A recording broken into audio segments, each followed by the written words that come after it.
And joining us now is President Biden's National Security Advisor, Jake Sullivan. Jake, good morning to you. Glad to have you on this morning. I want to begin with a real-time picture, if you could provide it for us, of the situation at the airport in Afghanistan. We understand the embassy drawdown is complete. How many more Americans still need to get out? So first, I do want to salute the skill and professionalism of our military forces in Afghanistan, who did complete a successful and safe drawdown of our embassy. Our embassy is now closed, and our diplomatic presence is secure at the Kabul airport. Now our military is working to secure that airfield as civilians, desperate civilians, are going there seeking to get out, to secure it so that we can run a series of evacuation flights for American citizens who are in Kabul, for Afghans who have worked for us in the past, and for other vulnerable Afghans. And we intend to carry out those evacuation flights after securing the airport over the coming days. Are we talking dozens of Americans, hundreds of Americans? Can you put a rough number on it? I would say that in the end, we want to be moving thousands of people in total. That includes a significant number of Americans. We are still doing outreach to establish the total number of Americans in country. It's important to note that for weeks now, we have been communicating with Americans, telling them to leave the country, offering them loans or financing so that they could secure plane tickets if they didn't have means to do so otherwise. So we have actually been working to evacuate thousands and thousands of Americans over time. Now it's about determining who is left and who didn't heed those warnings along the way. Jake, we are looking at these unbelievable pictures of people literally hanging onto the plane as it's taxiing down the runway. What do you have to say about that? What are your thoughts when you see that?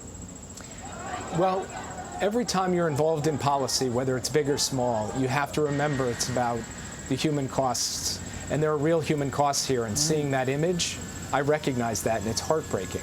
But I also think about the human costs of the alternative, which was President Biden ordering U.S. forces to remain in Afghanistan, and that would have required adding thousands and thousands more U.S. troops in the face of a Taliban onslaught, taking casualties, and frankly, having to step up and fight for an Afghan army that was not prepared to fight for itself. President Biden was not prepared to usher in a third decade of war and put U.S. troops in harm's way, fighting and dying, to try to hold Afghanistan together when its own armed forces would not fight to hold it together. So this is about hard choices, and the choice he made, he believes, was in the national security interest of the United States, and we have executed a drawdown of U.S. forces in Afghanistan and are now conducting those evacuations. But Jake, on this question of preparedness, it would appear that the administration was not prepared for Kabul to fall this quickly and for the Taliban to overrun the country this quickly.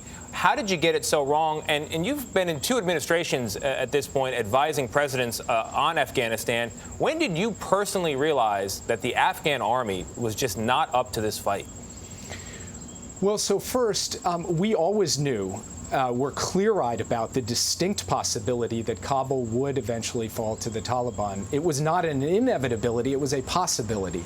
The speed was at the very fast end. It was not something we expected to go that quickly, but we had contingency plans in place for any eventuality, including a quick fall of Kabul.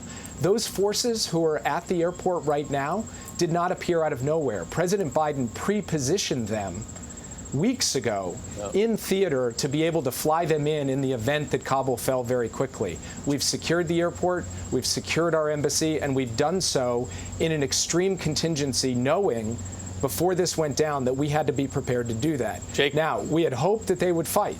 We had hoped that they would stand up. But it became clear as city after city fell that, in fact, the Afghan army was not prepared despite billions of dollars and years of training and all of the advanced capabilities we provided. And that raises real questions about whether 1 more year or 2 more years or 5 more years would have made any difference in terms of U.S. troops staying in Afghanistan. But, Jake, given how quickly the Taliban have taken the country, are you sure you can hold the airport long enough to get all the people out you need to? We've made very clear to the Taliban that if they disrupt our operations, if they menace or attack our forces, that there will be a severe and devastating response. We intend to secure the airport, we intend to move through these evacuations, and then we intend to complete the retrograde. This is not without risk.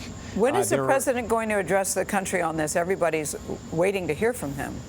Well, the president has been deeply engaged hour by hour in working through this contingency plan. We see that, and- but we haven't heard from him, Jake, in the short time we have left. Can you tell us when he's going to speak to us about it? I think you can expect him to speak to the country soon. He hasn't put a definitive time on it. I won't get ahead of our press team in terms of announcing that. But in the meantime, what he's going to do is stay laser focused on the task at hand with his national security team. That's what he's been doing. Okay. Jake Sullivan from the White House, thank you very much.